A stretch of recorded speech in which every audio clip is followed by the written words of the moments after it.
Nigerians, let us avoid anything that would make us to overreact in a time like this. The hardship is everywhere, in every part of the country. The killings is becoming unbearable, and it truly looks like the country is on a free ride. You could see that the country lacks true leadership from top to bottom.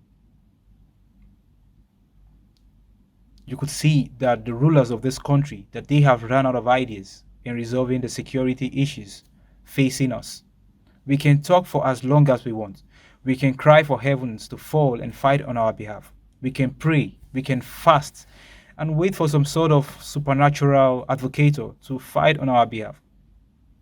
Neither of these would help us save this country because reality is very much distinctive from friction. Nigeria is a failed state, not because it is of the Lord's doing, not because the devil projected the country to fail. It is of the doings of some certain desperate individuals and also by us playing part in what could be seen as a collective effort.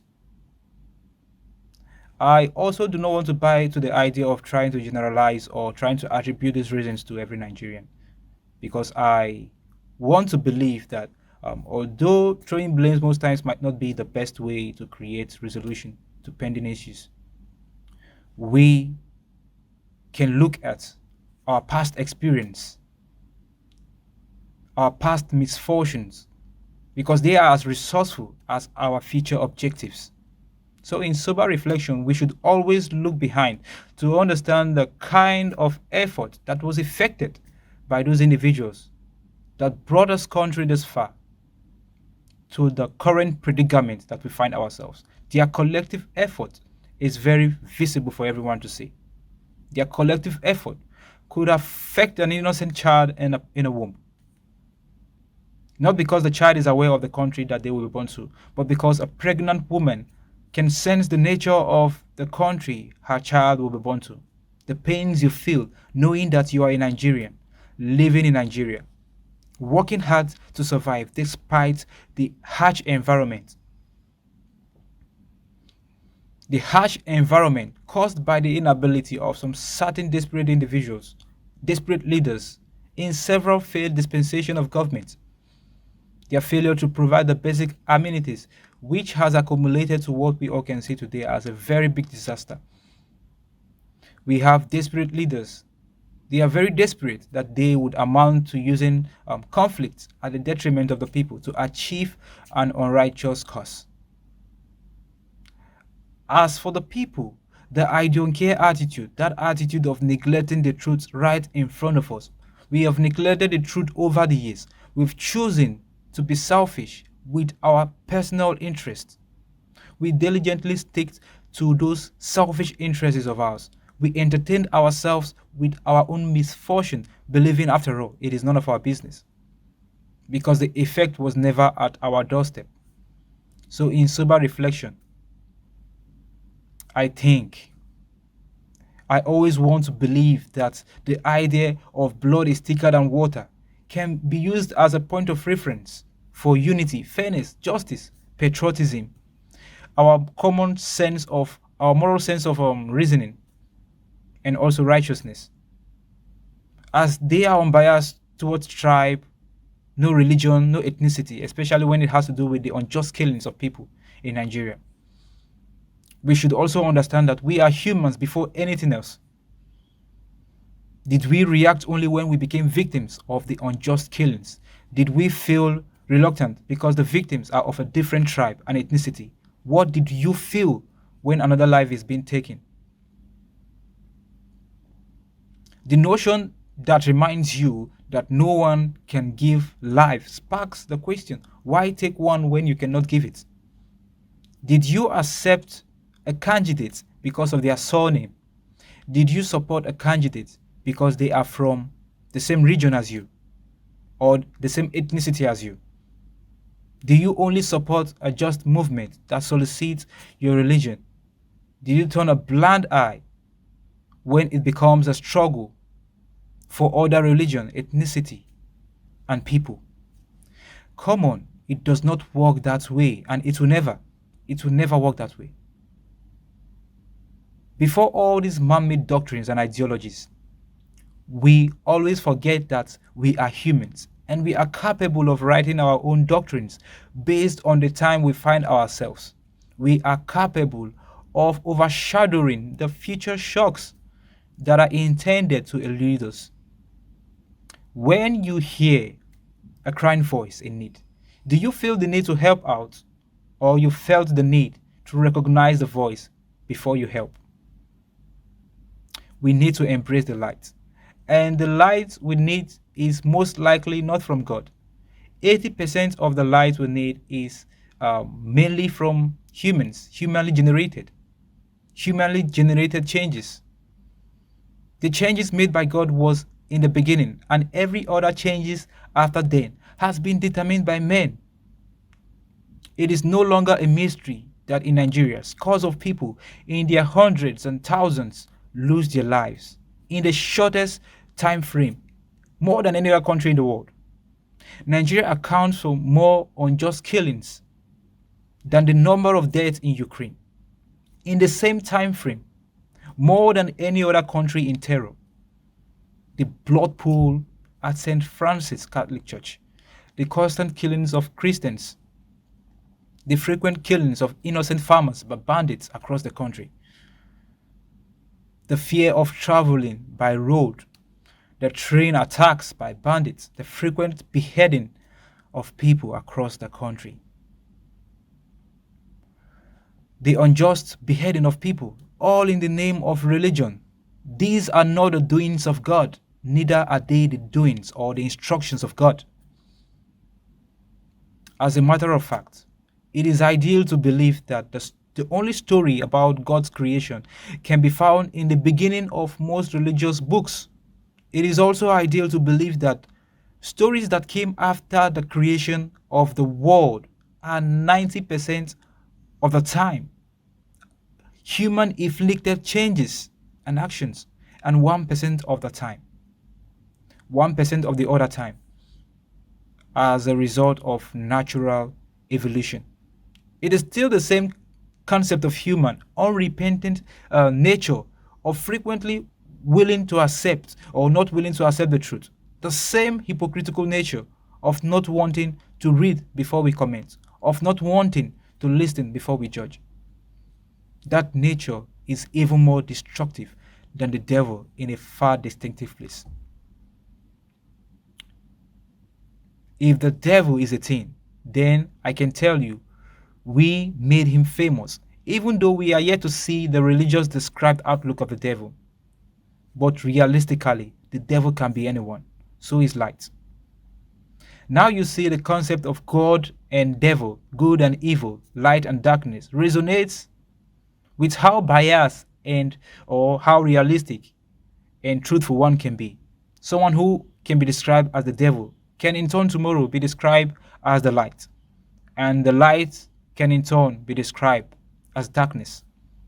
This concept resonates with almost everything in life, and if we are angry enough, if truth is something that sparks out the soberness in us, then I can tell you, Nnamdi Kanu deserves a profound apology from every Nigerian.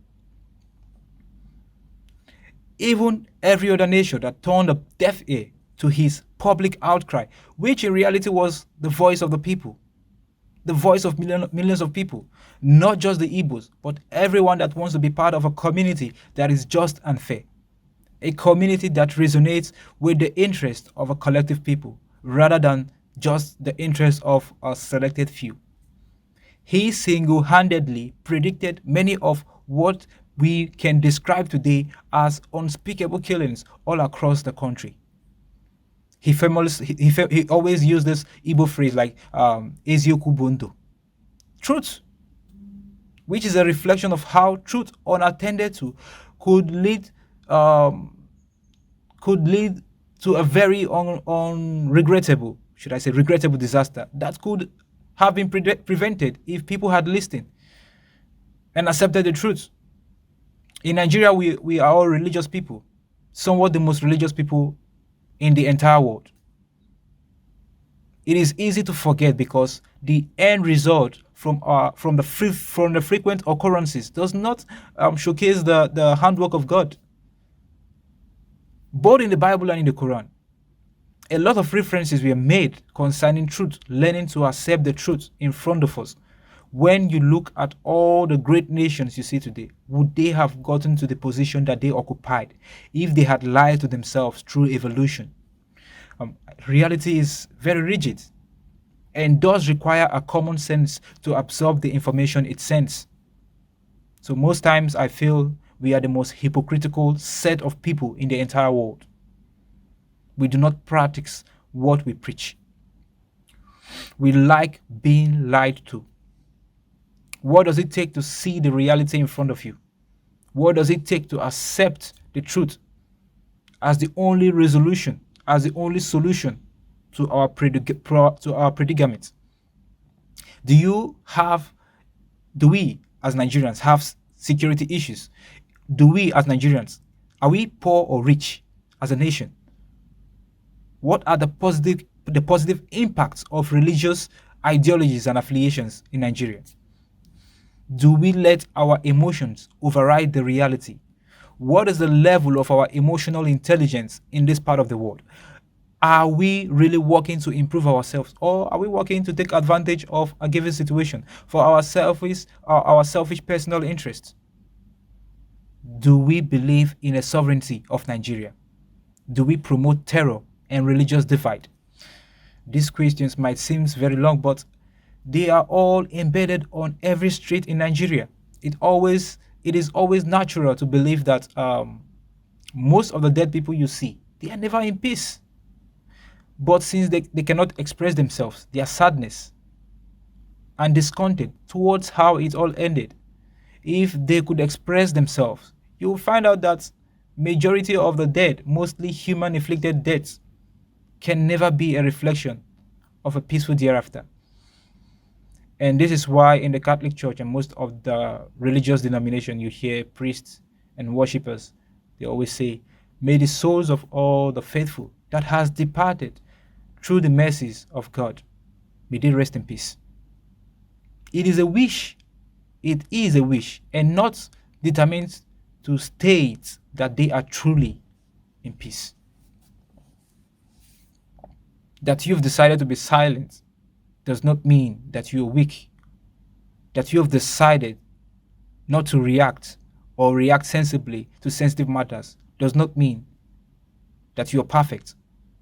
But it might mean that you meant well. That you have decided to be good does not mean that you don't have all it takes to inflict pains in others. That you have decided not to be violent does not mean that you don't have what it takes to be one. These are all decisions we all have to make. So we should be held accountable for every decision, actions, and choices of life we choose. I can go even further, but I just hope that Nigerians can work on their wishes while we still can. We all have wishes and goals, some of which are private and some for the public benefit. And just like we all have wishes, our wishes can only be a reflection of ourselves. Nigeria is a reflection of our collective wishes. No wishes without actions, choices, decisions, judgments, and our cravings without going back and forth. It is just to say that the federal government should just release Nnamdi Kanu. Not because he deserves mercy, but because he does not deserve to be in the same place as murderers and criminals. The idea of having Nnamdi Kanu in detention questions our moral sense of reasoning. He deserves freedom more than those persecuting him. As a matter of fact, if as a matter of fact, most Nigerian politicians should be in jail if justice is something that we always preach. He should be out there preaching the truth like he often does. Nnamdi Kanu is an advocate, and if feeling reluctant towards the truth never taught us any lessons, then the lessons of history can never be used as an advantage to rewrite the future for our benefit. Indeed, this whole occurrences are very bad and sad, but we reflect on our past and the present future in soberness. We should also imagine what it will be like if it becomes even more worse than this. It is fair to say resolution is always open for grab. It is also more realistic to understand that the mechanisms of time and deterioration. The more we neglect the resolution, the more likely it becomes too late to resolve. We should not forget that the more we neglect the resolution, the more likely it will become too late to resolve. My profound condolences to all those that have been forced to painful grievances all across the country. And don't forget to be obedient as you get your PVC and prepare yourself to vote. Enough of partisan politics, mental slavery, cheap loyalty, because we no longer would settle for less. And this time around, I think we should not be biased with our choices, because when it has to do with something that has to be with the public, it should be based on merit and not based on our feelings. So I hope we all have learned one or two from this video. I would love to elaborate more, but most times we should understand that the problems facing us is not as big as we think. The people need information. They need to help themselves, not because of their selfish cravings, but because at the end of the day, you'll be contributing a lot to the society. There are so many information that we need to send out to people. People need to equip themselves with information because it will go a long way in helping us collectively. So that is all for today, and have a nice time. God bless.